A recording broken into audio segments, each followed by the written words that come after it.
São dias que conclama a sociedade, a humanidade, ao encontro consigo mesmo. Porque nessas horas tumultuadas em que vivemos, o pessimismo tem ganhado amplo espaço nos corações e na mente da criatura humana.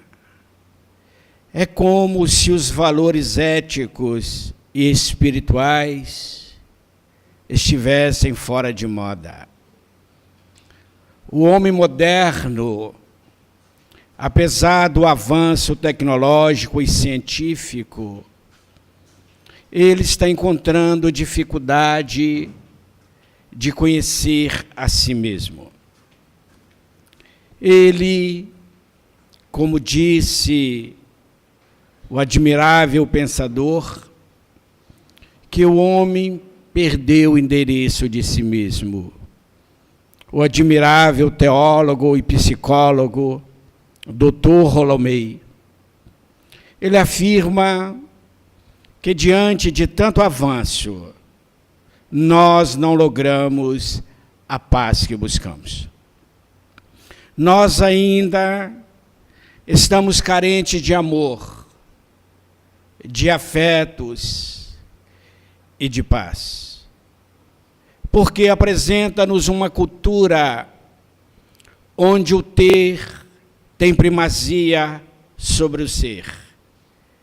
E nós, nessa ânsia de possuir, de aconchegar o coração através das coisas materiais que são necessárias, muitas vezes mergulhamos neste oceano acreditando que somos felizes.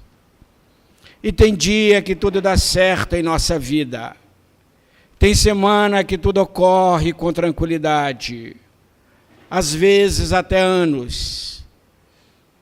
Mas, quando chegam os desafios existenciais, a perda da saúde, ou o sentimento de perda de um ente querido, de um emprego, ou uma perda material, a maioria das criaturas sofre profundamente.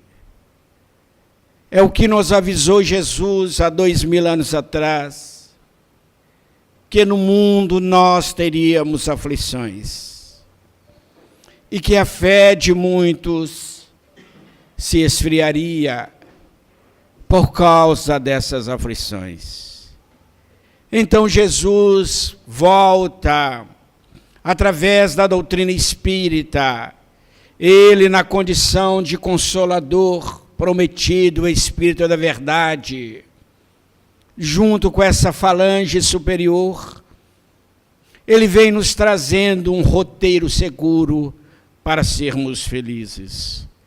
Foi quando Allan Kardec, no Livro dos Espíritos, na questão de 909, ele questiona Santo Agostinho: poderá o homem, utilizando seus próprios esforços, vencer as suas más tendências? E o admirável mentor espiritual respondeu-lhe sim, e fazendo esforços tão insignificantes, mas o que falta é a vontade, porque poucos dentre nós fazem esforços para vencer a si mesmo.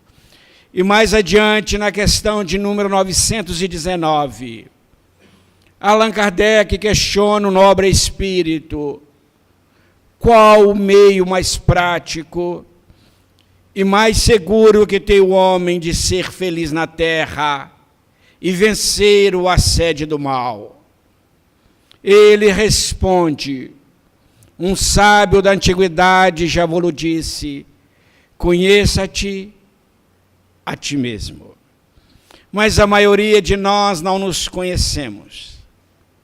Nós conhecemos o que está escrito numa identidade, o nosso nome, a nossa data de nascimento, a nossa filiação, o sobrenome, a família, mas nós conhecemos-nos muito pouco espiritualmente. Nós não temos uma noção das nossas capacidades superiores. Por isso que Jesus disse para nós: o reino dos céus está dentro de vós. O reino dos céus está dentro de vós. Brilhe a vossa luz, porque vós sois deuses. Afiançando-nos Jesus, que a felicidade estava dentro de nós. A felicidade existe em nós, não lá fora, nas coisas efêmeras, não em lugares, não em pessoas. Mas muito de nós, quando perde algo, sentimos-nos felizes, infelizes. E na questão de 920, Allan Kardec continua perguntando ao nobre espírito: poderá o homem ser completamente feliz aqui na terra? E o espírito respondeu: não. Por isso que a vida lhe foi dada como prova e expiação. Mas dele depende domar ou vencer as más inclinações e ser feliz quanto possível aqui na terra. É como nos disse o espírito Joana de Ângeles, que nós não viemos aqui na terra para sofrer, mas para sermos felizes. E nós esquecemos-nos que quando Jesus disse: amai a Deus sobre todas as coisas e o ao próximo como a ti mesmo, nós esquecemos de cuidar de nós. Nós esquecemos de ter carinho por nós. Nós preocupamos muito pouco conosco, com a felicidade. Nós preocupamos muito pouco com as nossas venturas, com aqueles momentos de alegria, porque nós sempre ligamos a um acontecimento. Às vezes, no dia do aniversário, quando estamos fazendo uma festa, alguma coisa, nós perguntamos: será que fulano vai vir? Será que Beltrano vai vir? Será que Ciclano vai vir? É como se essas pessoas não viessem à nossa festa, nós seríamos infelizes. Mas nós que somos aniversariantes, é nós que temos que estar exuberantes, é nós que temos que estar felizes. Porque à medida em que nós perdemos esse contato conosco, nós começamos a adoecer, começamos a sofrer a ansiedade profunda, começamos a não dormir bem, a alimentar-se mal, ou excessivamente, ou alimentar de uma forma errônea, e começamos a adoecer. Quando vamos dormir, na hora de descansar, os nossos pensamentos se aceleram. Começamos a preocupar demasiadamente com o dia de amanhã. E às vezes, quando estamos passando por uma dificuldade socioeconômica ou uma outra preocupação, na hora de descansar, surge aquele pensamento e nós começamos a sofrer. E nós começamos aquela luta íntima. E nós começamos a ter insônia. E à medida que nós vamos tendo essas insônias, nós começamos a ficar rotineiros. Começamos a fazer as mesmas coisas, ir aos mesmos lugares, passar para nos mesmos lugares. E quando vamos a um restaurante, às vezes servimos a mesma comida, com tanta coisa, e falamos: poxa, o cardápio estava tão pobre. Mas é nós que começamos a ficar rotineiros. Começamos a vestir a mesma roupa, a mesma cor, e nós vamos olhando no espelho, e nós começamos a nos ver do mesmo jeito. E às vezes nós começamos a entrar nessa rotina, nós começamos a ter a depressão. Nós começamos a sentir a melancolia. Nós começamos a sentir uma dor na alma. E nós começamos a perder o desejo de sermos felizes, de viver com alegria. E nós começamos a perder o sentido da vida. E nós começamos a deixar que o pessimismo aloja em nossos corações. Por que isso? Porque não estamos cuidando de nós. Um amigo espiritual, conversando com ele me disse, cuida bem de ti.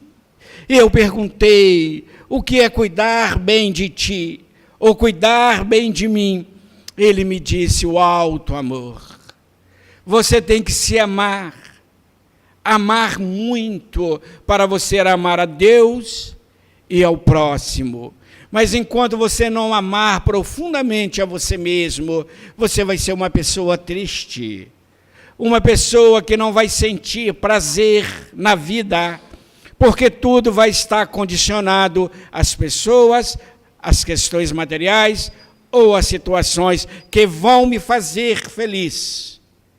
Mas eu esqueço que essa vinculação com Deus é que me faz feliz.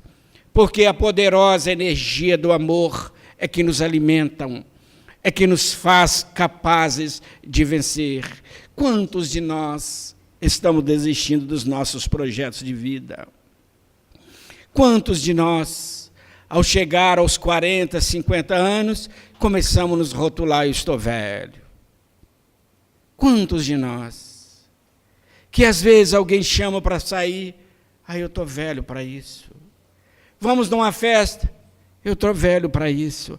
E nós vamos envelhecendo emocionalmente, nós vamos envelhecendo espiritualmente, e nós começamos a ficar realmente uma peça de museu dentro do nosso lar. E ninguém dá conta. Porque nós, ao levantarmos, ficamos de pijama. E aqueles pijamas de listrinha, ou aqueles pijamas de bolinha. E nós ficamos o domingo todo na frente da televisão com o controle. E passa daqui, passa dali, de pijama. E a esposa passa e olha aquela coisinha, parecendo os irmãos Metralha, e com aquela cara triste, e assistindo aqueles programas mais tristes, aqueles programas que só Jesus. E nós ficamos com aquele controle, 300 canais. E a ansiedade vem. E que nós ficamos até com ler de tanto controlar o controle. Porque eu acho interessante numa casa, numa sala de televisão, o mais disputado não é a televisão, é o controle. Todo mundo quer o controle. Porque nós queremos controlar a vida alheia por causa da aflição. Por causa da dor que está em nós. E nós começamos a querer controlar tudo. E nós passamos a observar, e quando então aposenta? Eu tenho um amigo que ele aposentou-se aqui da terra e do corpo físico, de tanta preocupação, já está no além. A filha dele me falava, José, conversa com meu pai, porque ninguém está dando conta mais. A gente vai para o banho, ele vai para o relógio e fica cronometrando o quanto gasta de energia. Olha, minha filha, você gastou tanto, você gastou tanto, você gastou tanto. Quando minha mãe está cozinhando, ele fica perto do fogão, controlando o fogo do botijão, o gás. Ele controla tudo, ele está ficando neurótico. É assim que nós estamos fazendo. Cuida bem de ti. Cuida de você. Você tem que cuidar de você. Às vezes a gente vai numa loja, comprar um presente, a gente compra um presente caro para todo mundo e vai na liquidação. E vai naquelas coisinhas de Jesus. E pergunta o vendedor, qual que não está saindo? Qual o mais barato? E a gente chega em casa com aquela coisa. É como se a gente não tivesse valor.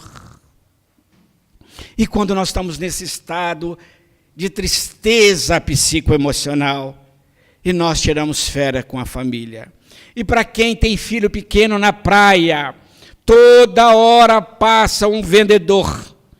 é picolé de não sei de quê, é churrasquinho de não sei quê, e o pai fica doido, menino, eu quero. E ele fala, não, ele fica doente, ele fica cansado, porque ele não dá conta, ele fica com a calculadora. Ele chega e fala, pode gastar R$5. E a criança ama a si mesma.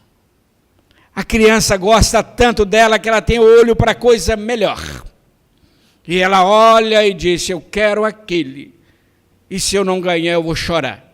O que mais dói o pai, vergonha que ele tem um filho fazer pirraça no shopping.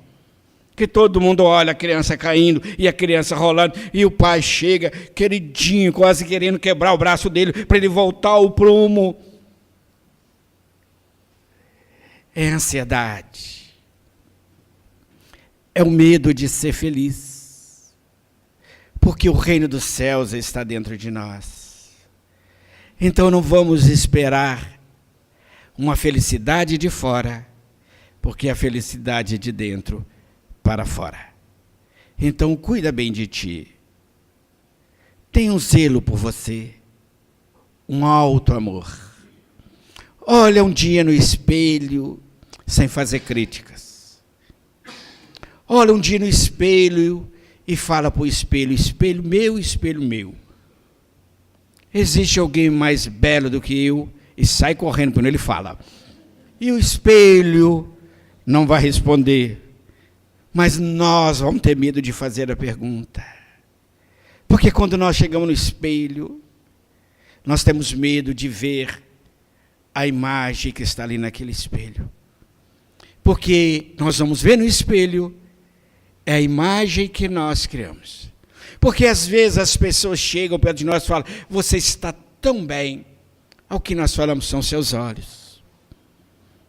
É a hora da gente falar, eu estou ótimo. Eu estou um espetáculo. Eu sou feliz. E nós já descartamos aquele elogio. Mas quando as pessoas chegam e falam, mas você está acabadinho. E nós ficamos tão chateados. E tem pessoas que adoram fazer isso.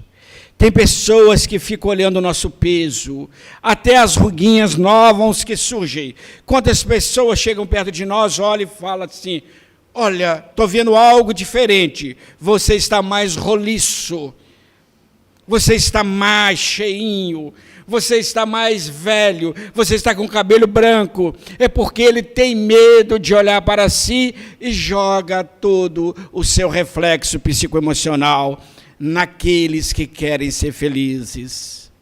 E nós, não muitas vezes, aceitamos. Na maioria das vezes, melhor falando, aceitamos o retrato falado das pessoas. Ao invés de ser feliz. Ao invés de curtir a vida. Ao invés de ser jovial, disse o Evangelho, que era para nós sermos joviais. Porque Jesus viera trazer a boa nova. E é para nós sermos alegres, felizes, para que possamos caminhar nessa vida e chegar rumo à felicidade. Mas a felicidade só vai acontecer quando nós formos caridosos. A verdadeira felicidade é quando desenvolvemos a caridade. Uma caridade verdadeira, como está escrito aqui atrás, nessa questão de número 886, não vou nem ler que vocês estão lendo bem essa questão. Isso que é a caridade, como bem entendia Jesus. Esse relacionamento no nosso lar. Como está faltando a benevolência? Como está faltando a indulgência? Como está faltando o perdão das ofensas. E às vezes nós disputamos com as pessoas mais queridas naquele duelo. Por isso que Kardec coloca no Evangelho segundo o Espiritismo o duelo. Quando eu li pela primeira vez, eu falei, meu Deus, mas o duelo foi tão antigo. Já não existe mais duelo aqui na Terra. Aí que eu fui entender qual o duelo que Kardec trazia para nós. Qual o duelo que o Espírito trazia para nós? É o autoduelo. É o duelo nós conosco e nós com o outro. Porque numa briga de casal, numa discussão, a gente observa um verdadeiro duelo. Um querendo vencer o outro. Um querendo mostrar mais defeito no outro.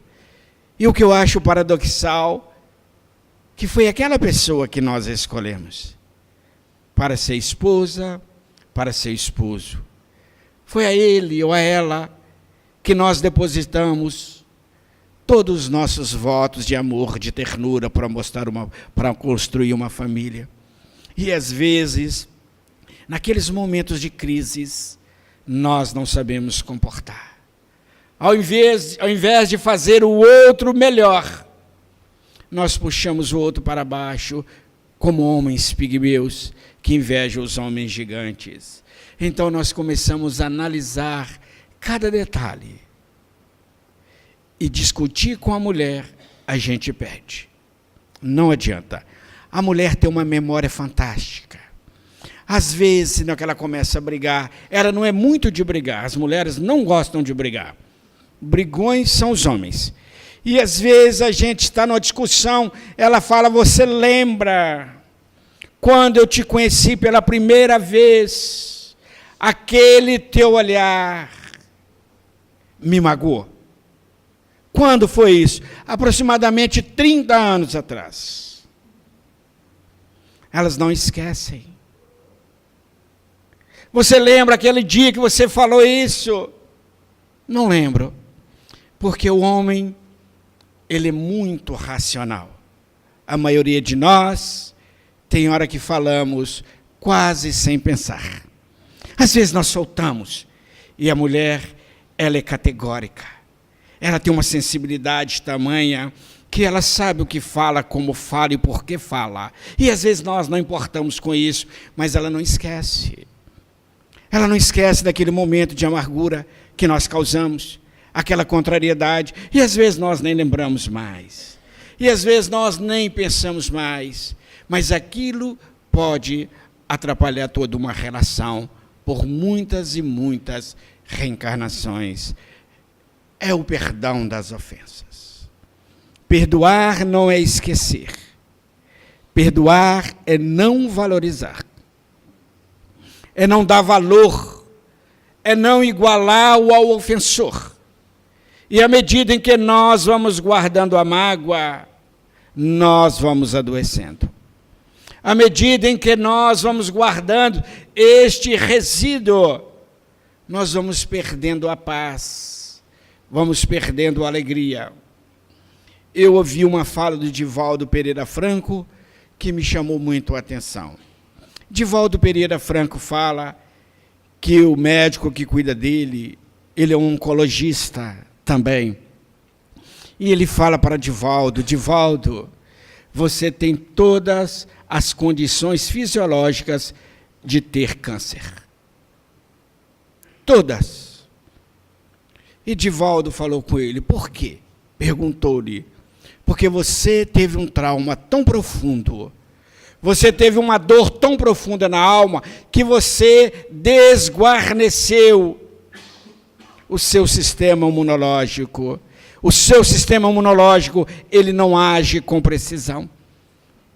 Eu já atendi milhares de pacientes com câncer, com o mesmo diagnóstico seu.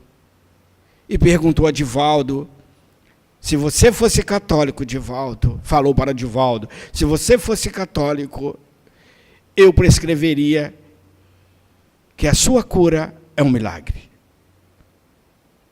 Porque a ciência não sabe explicar. Rotineiramente, Divaldo vai até ele fala, vamos fazer o diagnóstico.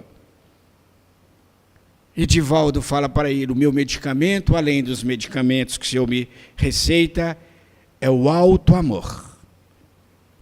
Eu amo a vida. Eu amo ser feliz. Então ele controla um câncer através do amor. Enquanto a maioria de nós faz um câncer por faltar o amor, por causa da mágoa, por causa da tristeza, por causa da alta ingratidão. Porque nós somos muitas das vezes ingratos conosco mesmos. Porque nós às vezes não nos valorizamos e queremos que as pessoas nos valorizem. Por isso que Jesus disse: buscai primeiro o reino dos céus e a sua justiça, que o resto lhe será dado por acréscimo da divina misericórdia. Tudo nos dará, porque nós viemos aqui na terra para espiritualizar-nos. Porque quando estávamos no mundo espiritual, os amigos espirituais, vendo as nossas dificuldades, programou uma reencarnação para nós, ao lado de uma família, no seio de uma família. Então nós recebemos aqueles que precisamos. Nós estamos com aqueles de quem necessitamos. E às vezes nós ficamos tão chateados com os relacionamentos familiares. Eu lembro-me que certa feita eu estava muito chateado com esta situação de família. Muitos filhos, e era um conflito jovem, adolescente. E um dia eu perguntei ao meu amigo espiritual por que era tão difícil relacionar numa família.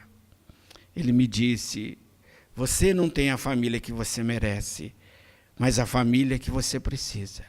E sua família tem você por misericórdia e por muito te amar.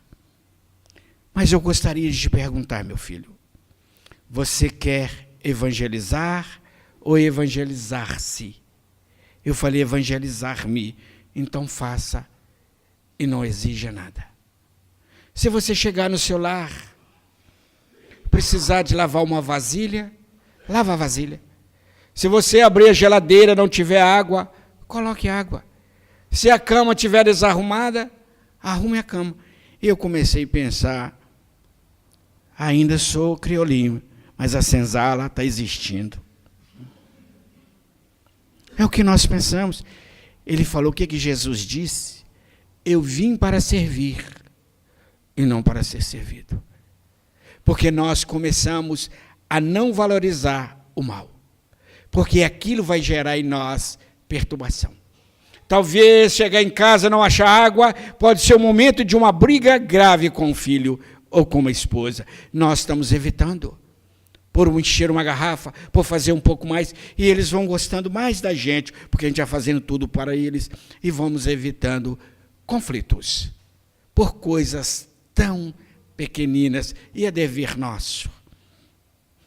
E é dever. Me permite uma experiência grave que aconteceu comigo por muita ignorância. Quando eu casei-me, eu tinha a cultura do machismo, que eu fui criado dentro de um campo machista. E eu trabalhava com minha esposa no mesmo lugar. Ela tem um karma pesado, tadinho. Há 33 anos casado, há 32 anos que ela trabalha comigo. No mesmo lugar. Eu falei: você está pagando um pecado danado. Você vai para o céu. E eu chegava do serviço, sentava na sala com o controle. Enquanto ela ia para o segundo tempo, para a pia. E eu chegava e usava uma frase tão carinhosa. Eu chegava na sala e falava: amor, traga-me o lanchinho, querida. E ela trouxe um dia, trouxe outro, e no terceiro dia já estava amargo. A vibração naquele suco já não estava bem. E eu perguntei: como você está um pouco cansada? Então você poderia fazer o jantar. E ela ia. E um dia ela olhou para mim e disse: como que você me chama? Eu lhe chamo de meu amor. E você faz com a pessoa que você ama assim? E com o que você odeia? O que você não é capaz de fazer, hein? Eu olhei e falei: por quê? Ela me disse, porque nós saímos juntos, trabalhamos juntos, e chego em casa, eu tenho que fazer tudo. Eu ainda tive o descaramento, desculpa a palavra, o descalabro de dizer, isso é coisa de mulher. Ela falou, é coisa de mulher. Eu levantar cedo e trabalhar na empresa com você é coisa de homem. Vai sozinho. E eu comecei a aprender que como nós temos que ser companheiros. Como que nós temos que ser amigos um dos outros. Que como que nós temos que olhar como o outro está. Prestar atenção no silêncio, na fala, na alegria e na tristeza. Eu fui aprendendo a não ser machista. Eu fui aprendendo a fazer coisas e dei-me conta que é tão simples. Que quando a gente fala assim, vou lavar roupa, que lava é a máquina. Então eu pensei, me dá um curso mexer com essa máquina. E nós vamos aprendendo. E nós vamos aprendendo isso. E vamos aprendendo aquilo. E o amor, ele cresce. Porque quando casamos, nós temos uma perspectiva. Nós achamos que vamos encontrar um parceiro, uma parceira. Olha como a frase fala. Parceiro é aquele que está com o outro em qualquer situação. É aquele que é amigo. É aquele que divide com o outro. Seja filhos, sejam pais. Nós temos que ser parceiros e prestar atenção no outro. Mas nos dias atuais nós estamos tão cabisbaixo, olhando um aparelhinho chamado celular. Nós estamos na era do WhatsApp, que nós não estamos vendo as pessoas. Nós estamos na era do amor virtual. Como está faltando aquele calor humano, como antigamente. Como está faltando aquela convivência, observando hoje, pode analisar com carinho, a maioria de nós está ficando isolado dentro de casa. Cada um num canto, com o celular ou com o computador, com o notebook. Cada um chega no meio social. Quando as pessoas chegam na nossa casa, antigamente perguntavam o nome, hoje a primeira coisa que eles perguntam é qual a senha. Qual a senha da internet? E nós não damos conta de ficar 1 minuto sem mexer naquele aparelhinho. É por isso que o homem está embrutecendo. Porque nós precisamos de calor humano. Cuida bem de ti. Tenta desligar todos os dias, meia hora, o celular. Todos os dias. E cuida de você. Fazendo uma boa leitura, fazendo uma meditação, fazendo uma concentração, lendo um bom livro, ouvindo uma boa música, fazendo uma caminhada, fazendo uma corrida, conversando com alguém. Como isso fortalece a nossa alma? Porque nós estamos ficando desnutridos da verdadeira energia do amor que promana de Deus e das criaturas. Se nós observarmos nas plantações na natureza, por que planta todas as espécies juntas? A mesma espécie, a gente passa um cafezal, um canavial, um arrozal, sempre todos, porque há uma fortaleza, eles produzem muito mais. É por isso que nós, seres humanos, precisamos um dos outros.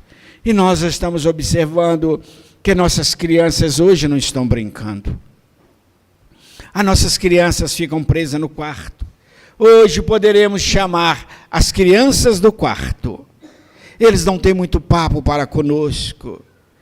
O jovem, a minha filha morou fora, muito tempo estudando fora, na cidade de Belo Horizonte, e ela voltou. Eu vejo como ela está uma estreia no ninho. Uma dificuldade, eu aproximo, ela fica ali um pouquinho, mas não dá conta, vai para o computador e vai para o celular, e eu fico olhando, falei, meu Deus, como a sociedade está adoecendo, como estamos adoecidos, como estamos perdidos do endereço de Deus, porque perdemos o endereço de nós, porque nós não estamos nos conhecendo mais, porque está faltando o amor. Por isso que nós temos que cuidar um pouco mais de nós. Cuidar de mim não é simplesmente vestir bem, alimentar bem, é cuidar das minhas emoções, é vigiar os meus pensamentos, a minha forma de falar, a minha forma de sentir, porque eu vou construindo a vida íntima, que ela vai dar uma resposta à vida externa ou à vida fisiológica. O espírito Martha Figner, quando nós escrevemos uma obra com ela, Luz na Sombra, ela estava conversando com seu pai, cujo pseudônimo é irmão Jacó, e ela, ao recebê-lo no seu lar, porque ela construíra um lar no mundo espiritual, na colônia espiritual, e o irmão Jacó vai recebê-la, vai visitá-la, e ela vai na porta encontrar com o pai numa felicidade, e ela pergunta: que honra recebê-lo, papai, aqui no meu lar. Que honra! É a maior felicidade, é tê-lo perto de mim. E eles sentaram numa cadeira e foram conversando horas e horas. E ela descreve: são os momentos mais felizes da minha vida. É quando eu estou perto dos meus familiares. É quando eu estou perto do meu pai. E de repente chegou um outro amigo, Bittencourt Sampaio, e eles foram conversando, mas uma conversa edificante, uma conversa espiritual, uma conversa que fala de amor, que fala de paz. Hoje só se fala em lava-jato, parece que nós trabalhamos lavando o carro o dia inteiro. Só se fala em lava-jato, só se fala em corrupção, só se fala em JBS, só se fala nisso, só se fala naquilo. Mas não falam mais das coisas boas que existem aqui na Terra. Existem tantas ONGs, existem tantas casas espíritas fazendo bem, como esta casa, mas isso não dá ibope, porque nós sintonizamos naquilo que dá ibope. Então, meus queridos irmãos, vamos cuidar de nós, começando a cuidar de nossa família,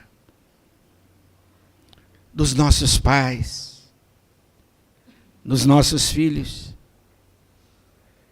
Eu lembro-me, quando eu cheguei na cidade de Patinga, uma pessoa me procurou e disse assim: José, tem um velhinho que fica debaixo daquela árvore, mas nós estamos preocupados com ele e não tem ninguém para cuidar dele. Eu, recém-casado, chamei minha esposa e falei com ela: vamos levar ele lá para casa, vamos adotar. E levamos aquele velhinho para casa, e uma vizinha, quando a gente saía para trabalhar, e uma vizinha cuidava dele. E quando voltávamos, nós cuidávamos dele. E um certo dia ele me disse: eu posso lhe chamar de filho, de pai? Eu fique à vontade. Você teria um tempo para ouvir a minha história? Eu moro aqui na tua casa há algum tempo e senti uma vontade de contar a minha história. Eu falei: não precisa, que de repente você vai relembrar de coisas boas e vai chorar, e de coisas dolorosas e vai chorar. Ele falou: olha, eu sou um homem muito rico. Eu resido na cidade de Ouro Preto. Eu tenho muitos bens.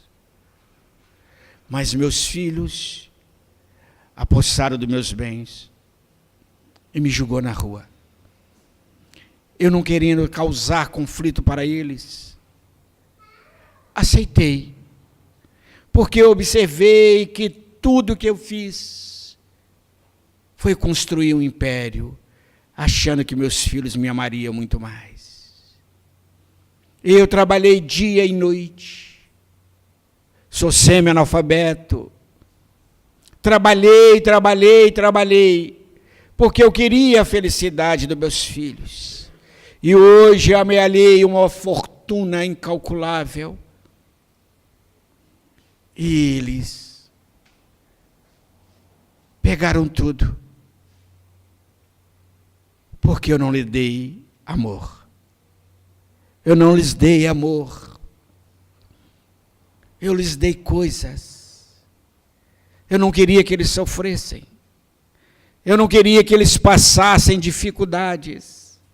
E eles não deram conta, porque eles viam em mim um homem de negócios. Eu estava sempre ausente do lar. E eu comecei a analisar. E ele me disse: a sua casa é tão modesta, eu vejo que você é tão pobre, mas aqui tem tanto amor. Eu queria ter feito isso, mas não dei conta. Eu vejo que sua casinha é um barraco simples.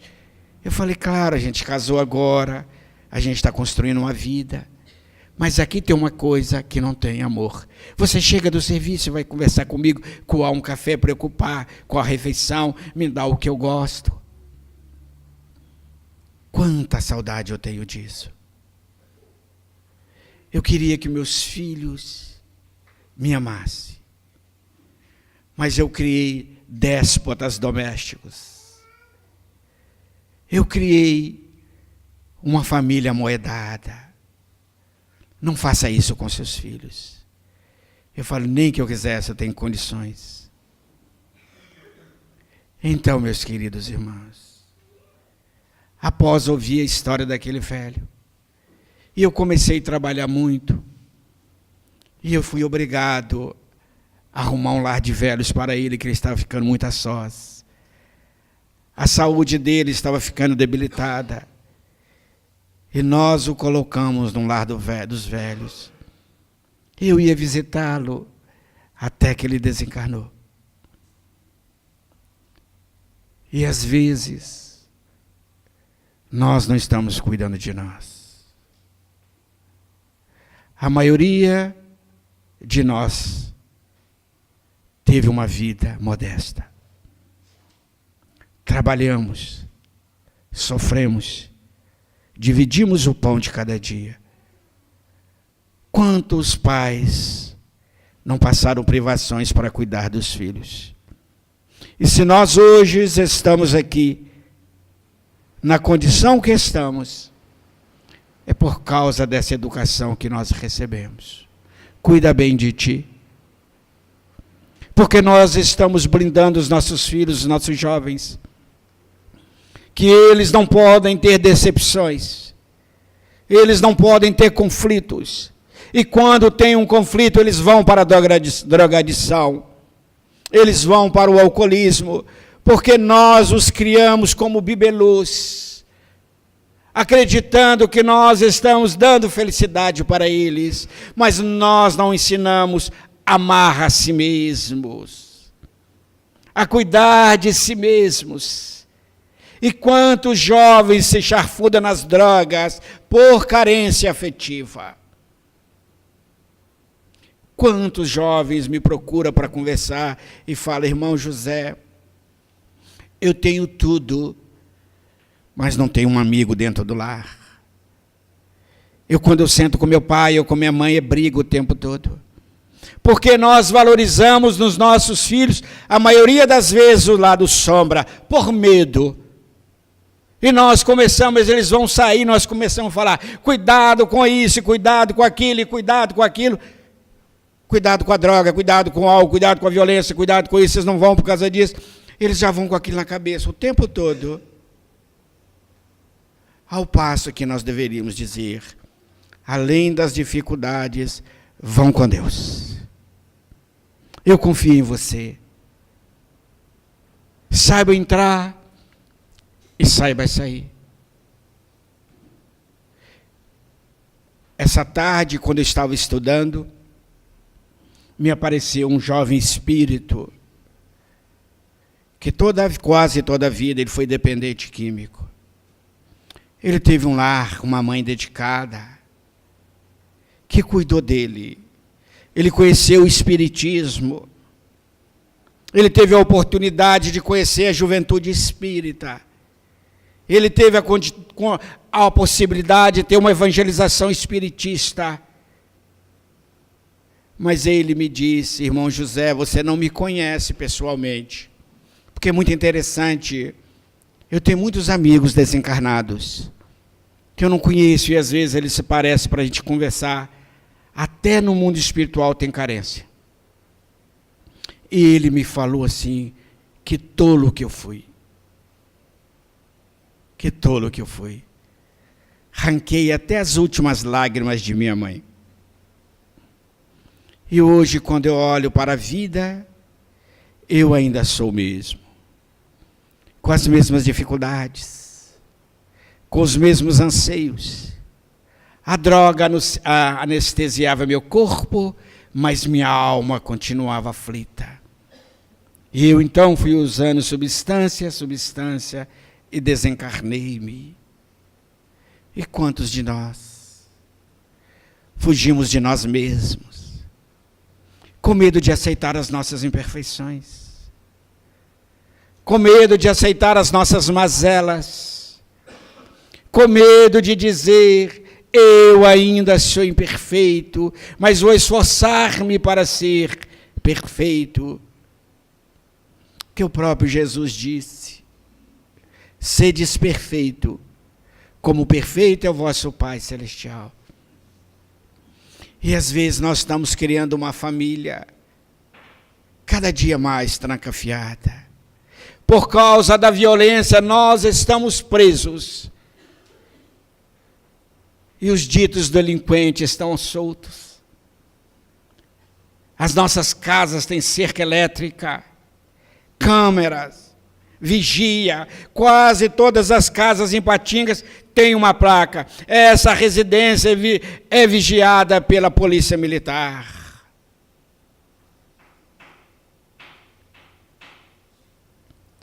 E nós estamos lá dentro presos, com medo.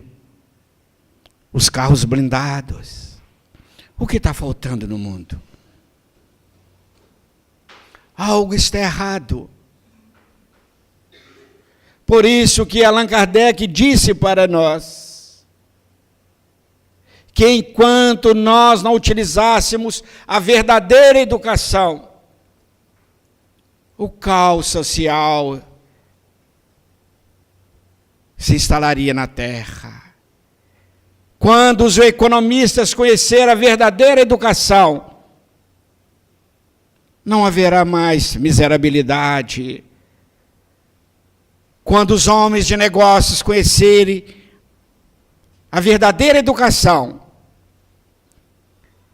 não haverá abuso, não haverá subjugação, porque a verdadeira educação é de dentro para fora. Não é aquela que se aprende nas escolas, não é aquela que aprende nos livros, mas aquela modeladora de caracteres, que cria hábitos salutares. É aquela que nós tivemos quando crianças, que as pessoas chegavam na nossa porta e nós cumprimentávamos. Quando a visita chegava, nós ficávamos de pé. Nós visitávamos as pessoas, às vezes sem carro, às vezes sem luz. Eles nos recebiam, nós tomávamos café, comia broa, ou às vezes não tinha nada, mas nós visitávamos. Sentávamos perto de uma fogueira para aquecer, e não tinha lareira. Ouvíamos história de fantasmas, ouvíamos histórias de assombrações, de mulas sem cabeça, do folclore brasileiro. Nós conversávamos, e eles, quando iam embora, nós levávamos-o até a porta e ficávamos esperando eles partir, ainda acenava. E as criancinhas chamavam as pessoas de senhor e senhora. Os pais recebiam a bênção, e os pais abençoavam o filho chamava o pai de senhor, e hoje é cara velho. E nós estamos aplaudindo isso, nesse espetáculo de falta de cuidado com os nossos filhos, porque queremos ser modernos. Mas somos tão ultrapassados com essas políticas. Nós queremos ser pais modernos. Uma cultura que criou, nós temos que ser pais modernos, mas pais. E às vezes nós igualamos aos filhos. Às vezes, para estar com ele, usamos o linguajar chulo. E falamos gíria, e contamos piada, e perguntamos como foi as noitadas. E às vezes o pai, que tem filho homem, ele pergunta, você ficou com quantas, meu filho? E quando tem a filha, ele não quer nem saber onde ela estava, e quer que ela vá e nem comenta. Somos nós, às vezes paradoxais. E a vida nos chama para prestar conta com a nossa própria consciência. No Evangelho segundo o Espiritismo, tem um capítulo que diz assim: a paternidade e a maternidade é uma missão tão nobre. E na questão de número 775, Kardec pergunta ao nobre espírito: qual seria o resultado para a sociedade, o relaxamento dos laços de família? Uma recrudescência do egoísmo. O egoísmo recrudesceria, porque nós estamos relaxando os laços de família, por causa da tecnologia. Nós não temos paciência. Raramente nós vemos as crianças brincarem de bicicleta e jogar bola na rua. Eu sinto saudade quando minha rua ficava aquela meninada. Hoje não tem criança nas ruas. Pelo culto da violência, pelo culto do medo, pelo culto da tecnologia, que disse Dr. Bezerra de Menezes, ela está sendo mais nociva do que útil para a sociedade, porque não está sabendo utilizá-la. O WhatsApp é uma coisa fantástica, o Instagram e todos os meios de comunicações, sendo bem utilizados, é uma ferramenta de progresso, mas quando mal utilizado, ou mal utilizados, são ferramentas de guerra, de destruição e causando desespero. Então, essas reflexões da noite é para nos chamar a rever os valores. Cuida bem de ti. Então o Espírito Marta Figner, quando ela nos disse que os espíritos superiores descem às furnas mais profundas de dor e sofrimento para levar a educação do amor àquelas almas empedernidas no mal.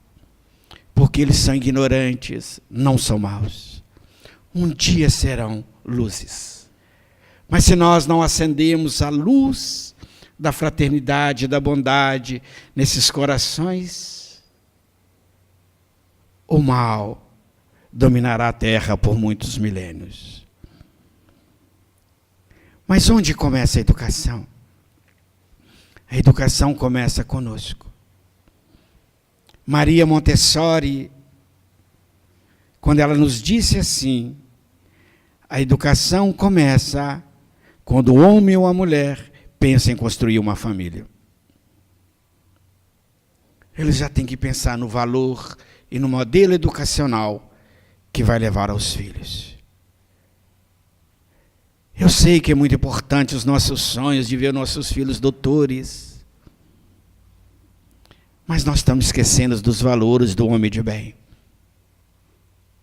O que adianta ele ser um dos melhores médicos, mas se ele for um abortista?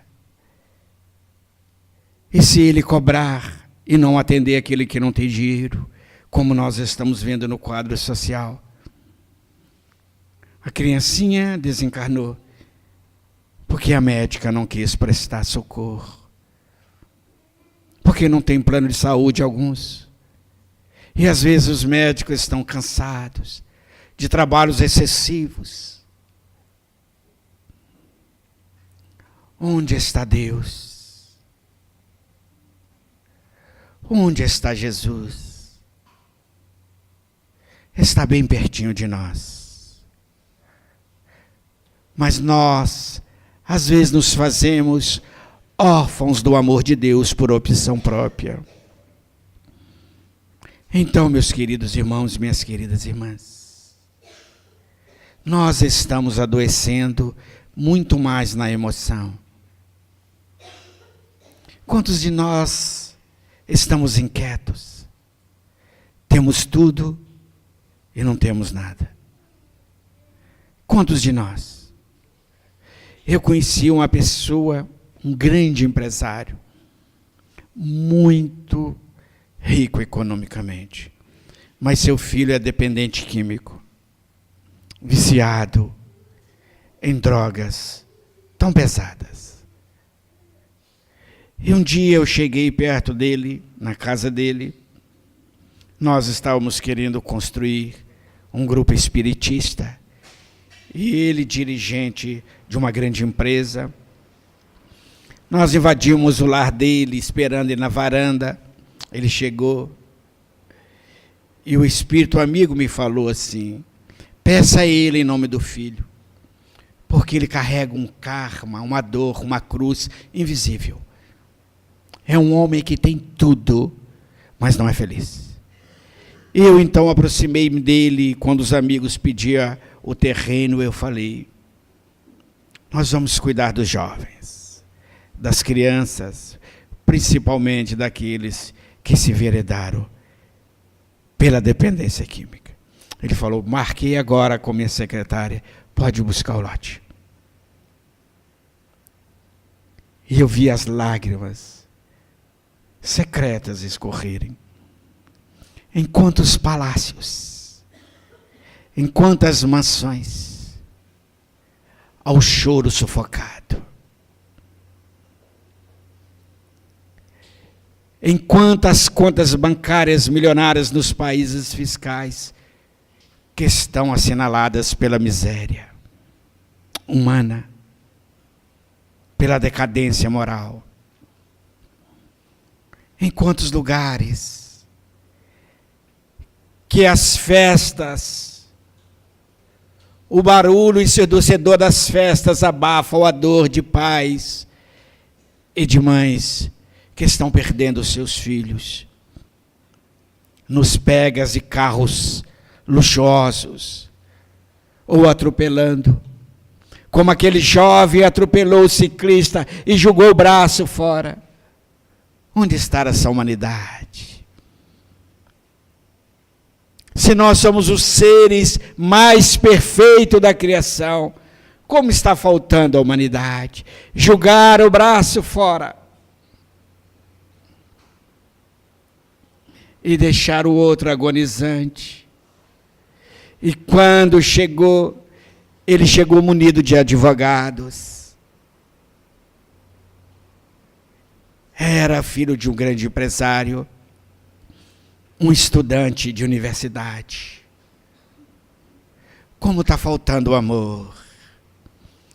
Como está faltando o silêncio para ouvir o nosso ente querido, seja o filho. Olá, filho, como está? Sem brigar. Sem reclamar. O admirável expositor Rossandro, ele coloca uma experiência de vida que nos marcou profundamente. Que quando ele ia sair de casa, a mãe dele falou: não vá, que vai dar tudo errado. E ele foi acreditando que ia dar certo. E ele falou que quando começou as crises, as dores na alma, todos os dias ele olhava da sacada do prédio onde ele morava para suicidar-se. Mas ele pensou, porque antes de sair a mãe havia lhe falado, se não der certo você pode voltar que eu estou aqui. E ele voltou. E ele disse quando chegou em casa, o irmão olhou para ele com tanto amor e falou, senta aqui na minha perna para a gente conversar. E ele falou que não precisava de bronca, que ele já estava caído, sofrido, ele precisava de amor. E eles não comentaram nada, só falou, nós estamos aqui. É o que nós precisamos de falar com os nossos filhos, nós estamos aqui. Se não der certo, volte para casa. Eu estarei com os braços abertos a te aguardar. Mas às vezes nós falamos e até torcemos que dê errado para puni-lo, para ter razão. Não queramos ter razão. Busquemos ser felizes. Não importa que a companheira esteja errada, o importante é a felicidade. Não importa que o companheiro esteja errado, não tenta discutir. Seja feliz, não queira ter razão. Porque a felicidade é muito maior em nossos corações. Então, meus queridos irmãos, lembrei-me de um espírito amigo, chamado Carminha, quando ela psicografou uma mensagem por nosso intermédio, ela dizia assim, ai, que saudade eu sinto da mãe Modesta, da mulher lavadeira, que cozinhava no fogão de lenha o que tinha, e nem tudo era suficiente. Mas ela sentava na mesa com os filhos, e de mãos postas, eles oravam a Deus, agradecendo o alimento, por mais modesto, mais simples que tinham. Ai, que saudade eu tenho dessa mãe, que todas as noites, naquele lar, naquele quarto modesto, ela nos colocava de joelhos e orava a Deus para agradecer pela beleza da vida. E nos dizia que nós teríamos que ser gratos, agradecer sempre a Deus. Ai, que saudade daquela mãe que nos ensinava a não brigar, a perdoar, a amar. Ai, que saudade daquela mãe que nos ensinava a doar a roupa para o menor, a dividir o pão, a doar o agasalho, a chamar o meu ente querido de irmão. Ai, que saudade eu sinto dessa mulher, iletrada, mas que trazia sabedoria no coração, falava como educadora, declamava o poema do amor, quando orava a Virgem Maria, pedindo proteção. Ai, que saudade desta mãe, que estava sempre conosco, embora cansada, embora sofrida, ela tinha tempo para dizer, eu te amo, meu filho, cuida bem de ti. Muita paz a todos vocês.